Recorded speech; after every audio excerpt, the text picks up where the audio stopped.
સર્વ મુક્તોને હૈયાના હેતથી જય સ્વામિનારાયણ. વહાલા મુક્તો, આજે આપણે વાત કેવી છે ખોપાળાના વાલા બાપા ગાબાણીની. આ વાલા બાપા ગાબાણીની વાત વિચારવા જેવી, સમજવા જેવી, અંતરમાં ધારવા જેવી છે. વ્યક્તિને જ્યારે વિષયમાં આધાર હોય ત્યારે કેવો હોય અને વાલમનો આધાર થાય ત્યારે કેવો મહાન બની જાય છે. મુક્તાનંદ સ્વામી પોતાની એક કૃતિમાં નિજ અનુભવ કંડારતા કહે છે કે પુરુષો તમે પ્રગટ મુજ ને મળ્યા આજ આનંદના ઓઘ મારે, અસતની આશ સર્વે ઉર થકી પરહરી શ્યામળા થઈ દ્રઢ શરણ ત્યારે. આજ મારા હૈયામાં આનંદના ઓઘ સાગર લેલાય છે. અને શા માટે? તો કે હું ભોગી મટીને યોગી બન્યો, હું આસક્ત મટીને ભક્ત બન્યો, હું જગત માટે જીવતો એની જગ્યાએ જગદીશ માટે જીવતો થયો. એની અનુભૂતિ શું થઈ? તો કે જ્યારે જગત માટે જીવતો તો ભોગી હતો ત્યારે વિષય વાયુ વડે તૃણ જેમ ઉડતી માવજી મેરુને તુલ્ય કીધી, કોટી બ્રહ્માંડના નાથ કર ચાહીને અચળ પદવી મુને આજ દીધી. આજ પુરુષોત્તમ નારાયણ મને અચળ પદવી દીધી, અલૌકિક આનંદથી ભરી દીધી છે. અને જ્યારે વિષય વાયુને વડે હું તણખલાની જેમ ઉડતો ત્યારે કેવી મારી પરિસ્થિતિ હતી? તો કે દુસહ દુઃખ કાપ્યું, અખંડ સુખ આપ્યું, માવજી મહારે મંદિરે વસિયા, અસ્થિર સ્થિર થાપ્યું છેલ્લ રસિયા, કહે છે મુક્તાનંદ સર્વ કા સલટળી, મહારે મંદિરે નાથ વસિયા. દુસહ દુઃખ કાપ્યું, અખંડ સુખ આપ્યું, અસ્થિર સ્થિર થાપ્યું છેલ્લ રસિયા. જ્યારે આપણું અસ્થિર મન સ્થિર થાય છે, જ્યારે આપણું વિષયાસક્ત મન પરમાત્મામાં પ્રેમમાં મગ્ન બને છે, ત્યારે તમામ કાસળો દૂર થાય છે. વાલા મુક્તો, આ સમાજ તો એવો જ છે. સૂર્યના કિરણો સર્વત્ર ફેલાય છે, પણ એનાથી અંજવાળું મળે પરંતુ ઉર્જા નથી પ્રાપ્ત થતી. પણ એ જ સૂર્ય કિરણો જ્યારે સોલર કે બિલોરી કાચ જેવામાં આવે તો એથી અગ્નિ પ્રદીપ્ત થાય છે, અનેક પ્રકારની શક્તિઓ થાય છે. એ જ રીતે આપણા મન, આપણા વિચારો જ્યારે જ્યાં ત્યાં ફેલાયેલા હોય ત્યારે આપણામાં એ જીવન હોવા છતાંય દિવ્યતા પ્રગટતી નથી.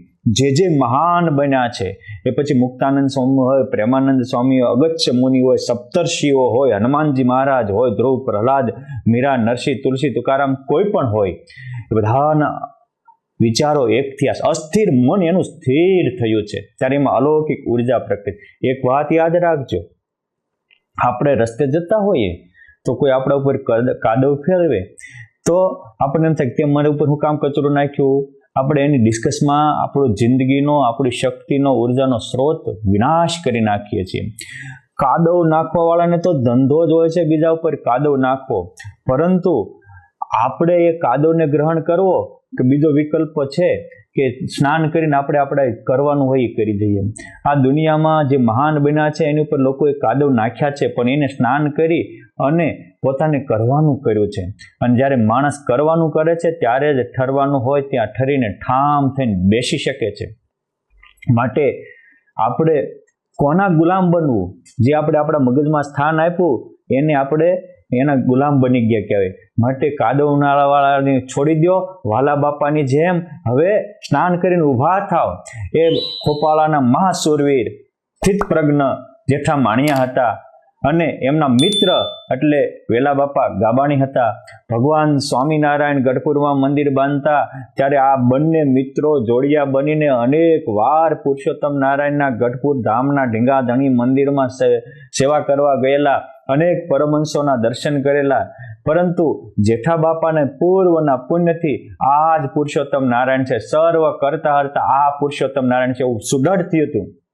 અને વેલા બાપાના મનમાં એવી કોઈએ નાખી દીધેલી ગ્રંથિ કે કળિયુગમાં ભગવાન હોય નહીં, એટલે એ સ્વામિનારાયણ ભગવાનને મોટા તો માને પરંતુ પરમાત્માનો એને નિશ્ચય નહીં. એટલે એ વિષય વાયુ વડે ત્રણની જેમ ઉડતા, ઘડી કાંઈ જાય, ઘડી કાંઈ જાય. ઘણી વાર તો સંતો આવે કે મને હૈયામાં શાંતિ થાય તેને. બાપ, કાદવ ઉડાડનારાને કોઈ દી શાંતિ ન થાય. કાદવ ઉડાડનારાની પડખે રહેનારાના પણ અશાંત થઈ જાય.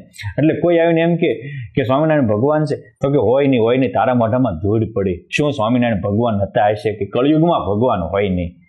હવે મોટા મોટા સિદ્ધાનંદ સ્વામી જેવા સંતો આવે, યોગાનંદ સ્વામી જેવા સંતો આવે, આનંદાનંદ બ્રહ્મચારી જેવા સનકાદિકનો અવતાર કરીને પૂછો તમે આરતી ઉતારી, એ આવ્યો તો એમ કે હોય નહીં, તમારા મોઢામાં ધૂળ પડે, આજ કળિયુગમાં ભગવાન હોય નહીં. આવું બધા પાસે બોલે. અને એને લઈને મોટી ઉંમર થઈ છતાંય તે હૈયામાંથી વિકાર વિરામ પામ્યા ન હતા. સમજવા જેવું છે કે આપણા વિકાર વિરામ પામતા ન હોય તો આપણે કોઈનામાં દુર્ભાવના કરતા હશું અથવા એની મોટપને સ્વીકારતા નહીં હોઈએ. જ્યારે ભગવાન કે મોટાની મોટપનો સ્વીકાર થાય ત્યારે આપણામાંથી તમામ વિકારો વિનાશ થઈ જાય છે. આ પરમ વિજ્ઞાન છે.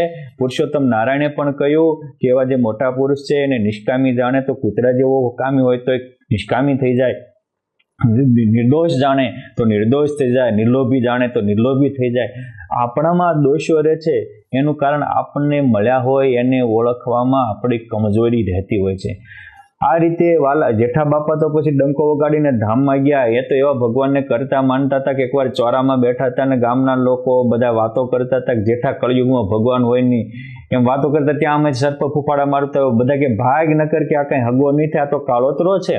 તાકે એના મોઢામાં મારા સ્વામિનારાયણનું તાળું બાંધ્યું. બેસી રહ્યા, સર્પ આવી જેઠા બાપાને શરીરે સ્પર્શ કરી વંદન કરીને ચાલ્યો ગયો. આટલો પરમાત્માનો કર્તાનો સ્વીકાર હતો અને એટલે એનામાં તો કોઈ વિકાર નહોતા, એના જ સંગે રહેતા. પરંતુ આ ઘડીક જેઠા બાપાની વાત સાંભળે ને ઘડીક બીજાની વાત સાંભળે એટલે એના નિશ્ચયમાં કમજોરી રહેતી હતી. એક જ ગામના બે ભક્તો, બે મિત્રો હોવા છતાં એક આગળ વધી જાય છે ને એક પાછળ રહે છે. એક સંતના વચન વિશ્વાસથી સાંભળે છે અને એક સંતના સાંભળીને પછી પાછા કુસંગના પણ સાંભળે છે. આ તફાવત રહી જાય.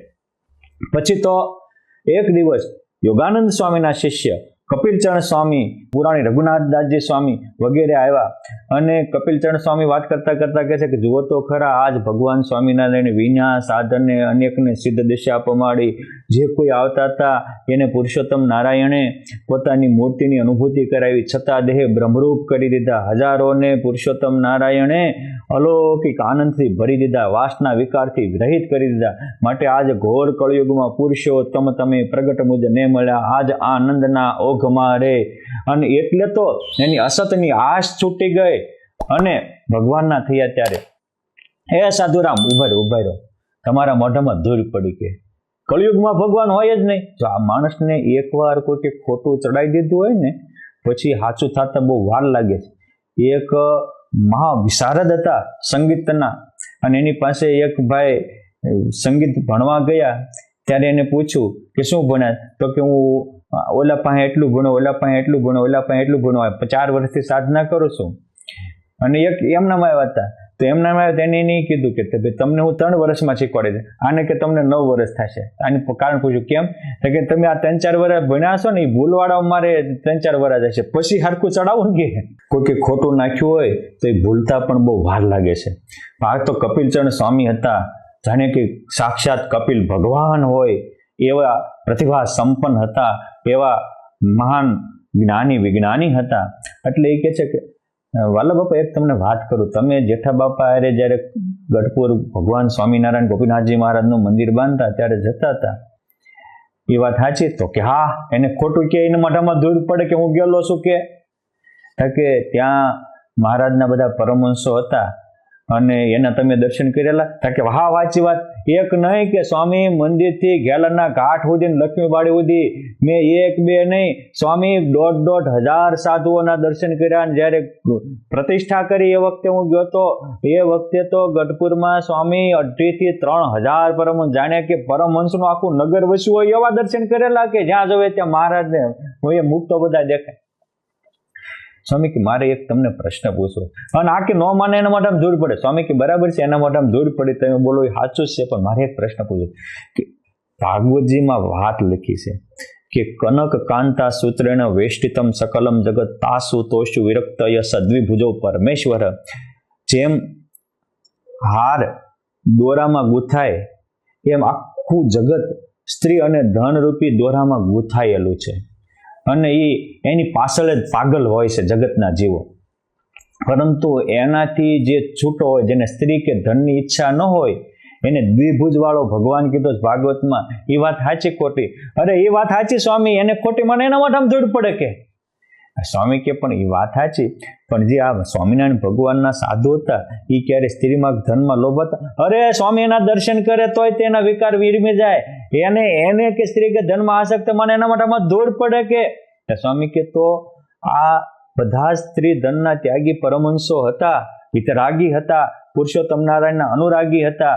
હા હા સ્વામી, એ વાત પરમ સત્ય છે, મેં અનુભવેલી. કે તો ભાગવતજીના મતે એ તમે કહો છો કે મેં 2,500 થી 3,000 પરમહંસોના દર્શન કર્યા, એ બધા જ 2 ભુજાવાળા ભગવાન થયા. તો કે આવા સ્ત્રી ધનના ત્યાગી ગોપાળાનંદ સ્વામી, બ્રહ્માનંદ સ્વામી, નિત્યાનંદ સ્વામી, શિવાનંદ સ્વામી, આત્માનંદ સ્વામી, સદાનંદ સ્વામી, ભજનાનંદ સ્વામી, ગુણાતીતાનંદ સ્વામી, નિર્ગુણાનંદ સ્વામી, પ્રેમાનંદ સ્વામી, આ બધા જ મુક્તો હતા. એ બધા એવા હતા. તો એ 2,500 થી 3,000 ભગવાન થયા. અરે નો માને એની માથામાં ધૂળ પડે કે? એ વાત સાચી કે એ બધા એવા હતા. ભાગવતમાં કીધા એવા લક્ષણયુક્ત હતા. તો સ્વામી કે એ એવા લક્ષણયુક્ત હતા. તો આવા 2,500 જેટલા પરમહંસો, 2,500 જેટલા ભગવાન જેવા પરમહંસો જેને ભગવાન માનતા હોય, એ ભગવાન હોય કે નહીં? સ્વામી આ જ બૂટ પકડી કે એ વાત સાચી લો. કે આજ દિવસથી મને કોઈ એમ નહોતું કહેતા, ડાયરેક્ટ એમ કહેતા હતા કે સ્વામિનારાયણ ભગવાન. પણ આ ભગવાન જેવા સાધુ જેને ભગવાન માનતા હોય એ 100% ભગવાન હોય ને હોય. અને એ ન માને એના મોઢામાં હવે ધૂળ પડી કે? સ્વામી કે બસ લો. અને જેવો પુરુષોત્તમ નારાયણનો નિશ્ચય થયો એવી વાલા બાપામાં ખુમારી પ્રગટી, જેવી જેઠા બાપામાં હતી એવી જ તે. અને વાલા બાપાએ કીધું કે સ્વામી આજ દી સુધી, પછી તો બીજે દિવસે ગયા સવારમાં પૂજા કરવા માંડ્યા, તો પૂજામાં એનું મન લાગી ગયું. એ અલૌકિક આનંદ, પૂરા આત્મામાં પરમાત્માની અનુભૂતિ થઈ. બીજે દી આવીને સ્વામીના દંડ પગ પકડીને કહે છે કે સ્વામી મારા આ 100 વર્ષની આવરદા થઈ, આ 100 વર્ષ સુધી જે આનંદની અનુભૂતિ નહોતી થતી એ તમે એક દિવસમાં કરી. હવે જો સમજવા જેવી વાત છે, વિચાર મૂકતો કે એ મહારાજના એને દર્શન કર્યા હતા, 2,500 જેટલા પરમહંસોના દર્શન કર્યા હતા, તોય તે એનો સ્વીકાર નહોતો, એટલે શાંતિ નહોતી.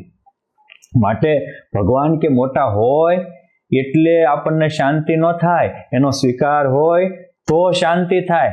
ભગવાન કે મોટા હોય એટલે આપણું કલ્યાણ ન થાય, એનો સ્વીકાર હોય, એનો મહિમા હોય તો આપણું કલ્યાણ થાય. અને જો કૃષ્ણ ભગવાન હતા તો એમના સાથે હજારો અને લાખોની સંખ્યામાં યાદવો હતા, એમના દીકરાઓ પણ લાખોની સંખ્યામાં હતા.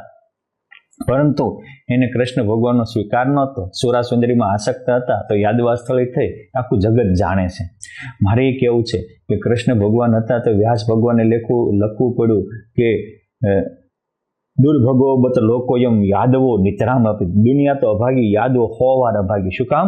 કે પ્રગટ હતા ને ઓળખી ન શકે. મારી કેવું છે કે કૃષ્ણ ભગવાન એને ઓળખ્યા નહીં તો કૃષ્ણ ભગવાનને શું ખોટ ગઈ? આજે ઠેર ઠેર કૃષ્ણ ભગવાનના મંદિરો છે ને લાખો કરોડોના લોકો કૃષ્ણ ભગવાનને પરમ આદર્શ, પરમ પુરુષોત્તમ માનીને સેવા ભજન કરે છે. અને ઓલા ક્યાં ભટકતા છે અને ક્યાં લટકતા છે એ તો ભગવાન જાણે. એટલે આપણે મોટાને ન માનીએ એમાં એને કાંઈ ખોટ નથી જતી, ભગવાનને ન માનીએ એમાં ખોટ નથી જતી, ખોટ આપણને જાય છે. વાલા બાપાએ સ્વામિનારાયણ ભગવાનને મળ્યા હતા, એટલા 2,000-2,500 પરમહંસોને મળ્યા હતા, તોય તે એને 40 વર્ષ સુધી ન સ્વીકાર્યા, તો ખોટ એને ગઈ. આ તો સારું થયું યોગાનંદ સ્વામીના કપિલ ભગવાન જેવા સમર્થ કપિલચરણ સ્વામી પધાર્યા અને એને સતર્ક વાત કરી અને સ્વીકાર થઈ ગયો. પછી તો કે સ્વામી આજ મને પરમ શાંતિનો અનુભવ થયો. જે દિવસે આપણે પણ વાલા બાપાની જેમ હરખું વિચારીને સ્વીકારશું તેથી આપણને પણ આ શાંતિનો અનુભવ થાય છે. અને પછી એ વાલા બાપામાં એવી કુમારી પ્રગટી અને એ પણ કહેવા માંડ્યા કે દુઃખ દુઃખ કાપ્યું, અખંડ સુખ આપ્યું, અસ્થિર સ્થિર પાપ્યું, છેલ રસિયા કહે છે મુક્તાનંદ, સર્વ કાશલ ટળી મારે મંદિરે નાથ વસિયા. પોતાના આત્મામાં પરમાત્માની અનુભૂતિ થઈ. પછી કપિલચરણ સ્વામી તો ગઢપુર ગયા. થોડાક દિવસ થયા ત્યાં તે 1 મહિના બાદ વિક્રમ સંવત 1934 પોષ સુદ 5મને દિવસે આગળથી વેલા બાપાએ કીધું કે 5 દિવસ પહેલા કે 5મે પુરુષોત્તમ નારાયણ મને અનંત મુક્તો સાથે તેડવા આવવાના છે. મેં ગઢપુરમાં પ્રતિષ્ઠા વખતે જેટલા પરમહંસો કર્યા એટલા લાવવાના છે, બધા તૈયાર રહેજો. એના કુટુંબીઓ પણ આવી ગયા, બધા આવ્યા અને કે છે કે આ વેલા બાપા જો મેં કીધું એમ એ ખોપાળાથી ગઢપુર સુધી મહારાજને મુક્તોની હાર છે. આમ કઈ ડંકો વગાડીને આ ખોપાળાના વાલા બાપા અક્ષરધામમાં ગયા. આ વાત કૃષ્ણચરણદાસજી સ્વામી એમના શિષ્ય અક્ષર પુરુષદાસજી સ્વામીએ જે લખી છે એના પંચાળાવાળા ઘનશ્યામ સ્વામી પાસે બુકો પડી છે અને હજી અપ્રકાશિત બુકો છે. એમાં આ વાત બહુ સારી રીતે લખાયેલી છે અને એ વાતના આધારે મેં મારા વિચારોને અનુરૂપ મને જે વાતમાંથી પ્રકાશ થયો એ કહ્યો છે. માટે આવી રીતે પુરુષોત્તમ નારાયણને પામીને આપણે પણ આપણા જીવનને ધન્ય કરીએ. મહારાજને મુક્તોના સ્વીકાર કરી આપણે પણ વિકાર રહિત થઈ જીવનને ધન્ય બનાવીએ, પૂર્ણકામ બનાવીએ. અસ્તુ. ધન્યવાદ. જય શ્રી સ્વામિનારાયણ.